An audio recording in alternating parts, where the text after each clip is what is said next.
তো যাই হোক, আমাদের অনেক প্রতীক্ষিত আসার ঘড়িটা চলে আসছে দারাজ থেকে। আসসালামু আলাইকুম, সবাই কেমন আছেন? আশা করি সবাই অনেক ভালো আছেন। যাই হোক, আমি এই পার্সেলটা নিয়ে কিছু শেয়ার করব। অনেক ভালো লাগার একটা ঘড়ি, স্মার্ট ওয়াচ। আমার বড় ছেলের জন্য এটা আমি কিনি। তো অবশ্যই পার্সেলটা আমাকে দেখে নিতে হবে, কারণ পার্সেলের ভিতরে সব কিছু ঠিকঠাক আছে কিনা, আমি যেরকম ছবিতে দেখছি সেরকম জিনিসটা আসলে পাইছি কিনা, সেটা তো অবশ্যই আমাকে দেখে নিতে হবে।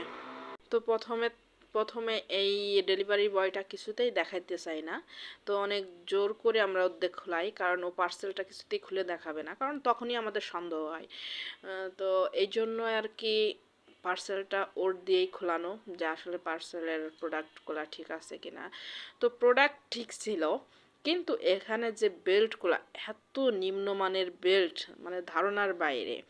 আর কিছু বেল্ট দেখতেছেন কালারফুল, এগুলা লাইলন, এটা ছবিতে ছিলই না।